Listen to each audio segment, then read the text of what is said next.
Hello, j'espère que tu vas bien. Moi, je me présente si tu me connais pas, je m'appelle Kristen et aujourd'hui, je vais te raconter mon témoignage, comment le Christ a transformé ma vie. Donc, tout commence, je suis né dans une famille chrétienne, père, mère, petite sœur, grande sœur, 6 ans d'écart avec la petite sœur, 8 ans avec la grande sœur, donc voilà un peu pour imager tout cela. J'ai grandi mon enfance tranquillement, mais je sentais que j'avais un manque en moi. C'était compliqué, vraiment très compliqué pour vivre ces choses. Et en fait, vraiment j'avais ce sentiment d'abandon, quoi. C'était compliqué à décrire, mais quelque chose qui manque en moi. Toute cette enfance avec ce sentiment d'abandon, ce manque en moi, ce vide, l'abandon, parce qu'au collège, école primaire, j'ai vécu beaucoup d'harcèlement par rapport à mon physique et à d'autres choses aussi, mais vraiment c'était très dur quoi, de vivre cela quoi. Je me disais mais pourquoi je vis tout cela, pourquoi je vis ça, est-ce que je le mérite? Avec cette peine, ça me peine, pas envie d'aller en cours tous les jours, je fais tout pour pas y aller, même si je suis allé quand même parce qu'on n'avait pas le choix, fallait aller en cours, fallait s'enseigner, mais du coup ça a été très compliqué. Et en 2017, mon père, on apprend que mon père est atteint d'une tumeur au cerveau. Donc c'est grand choc quoi. On se dit mais pourquoi il est malade, ça tombe que sur nous, c'est quoi ça encore? Et au final on avance avec ça, il fait toutes les chimiothérapies, opérations. Je me rappelle, ça m'avait choqué une fois, je le vois avec des agrafes sur la tête. Je me suis dit c'est pas une feuille, pourquoi on l'agrafe? Et ouais, des choses choquantes quoi. Quand je l'ai fait, je fais mais... Et carrément j'avais du mal à regarder mon père dans les yeux quoi, tellement c'était compliqué. Et je grandis, ça se dégrade de pire en pire. Et 2 ans après, 1 an après pardon, il est décédé, je rentre. Je me rappelle, j'étais chez moi, je dors à la maison et en fait ma mère avait dormi ce soir-là avec mon père à l'hôpital. Et c'était vraiment dur. Et en fait, je la vois arriver en pleine nuit et elle me fait ton père est décédé. Je me dis comment ça, c'est pas possible, je m'en rends pas compte. Je trouve ça aberrant en fait. À mon âge, c'était inconcevable de pouvoir perdre mon père tout simplement. Et j'ai grandi avec ça, c'était très compliqué. Encore ce sentiment d'abandon, j'avais l'impression d'être abandonné en fait par mon père. Je me suis dit mais pourquoi ça arrive à moi? Pourquoi moi en fait? C'était toujours cette question qui revenait, pourquoi moi? Et en fait, j'ai grandi avec ça encore une fois, c'était de l'abandon, ça a été très compliqué. Et 2 ans après, 1 an après en fait, 2 jours avant Noël, il y a ma grand-mère qui décède, tumeur au cerveau aussi, ma grand-mère maternelle cette fois-ci du côté de ma mère. C'était très compliqué en fait de vivre avec ça encore une fois. Et 1 an après, bon ça c'est fou hein, tout ce que je raconte, mais c'était vraiment très compliqué, c'était vraiment très dur. Féminicide de ma grande sœur, avec qui j'avais 8 ans d'écart, avec qui vraiment j'avais un lien assez fort, vraiment on s'entendait très bien.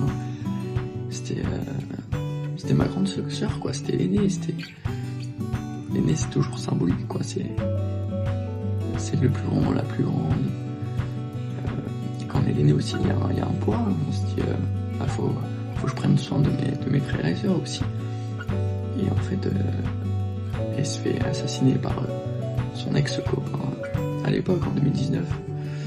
Il y a eu le procès, etc. Mon cœur s'était endurci, je me sentais encore abandonné, encore dans l'abandon, c'était très compliqué. Et en fait, il y a le procès qui arrive, je vois celui qui a tué ma soeur en face, mais je me suis dit, on est dans un film en fait, c'est pas humain.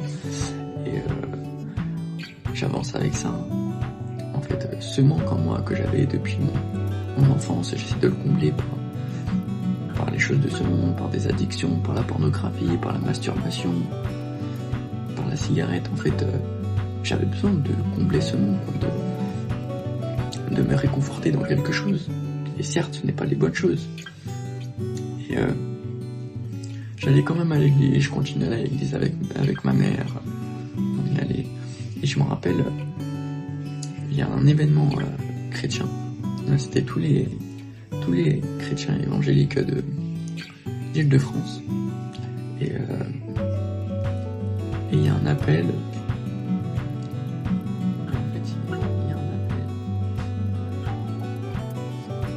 En fait, pour être vraiment libéré. Et en fait, j'ai vraiment fait.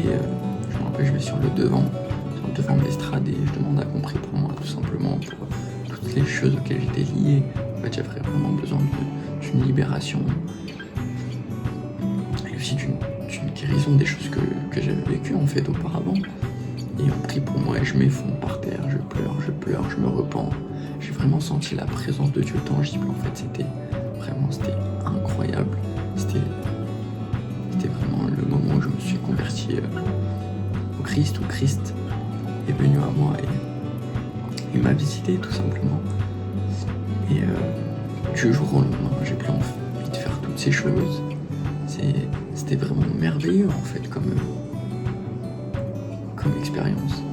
Et j'avance, puis 6-8 mois après, je prends le baptême des eaux, je me baptise parce que j'avais vraiment décidé d'être discipliné, d'accepter le Seigneur comme mon Seigneur et Sauveur.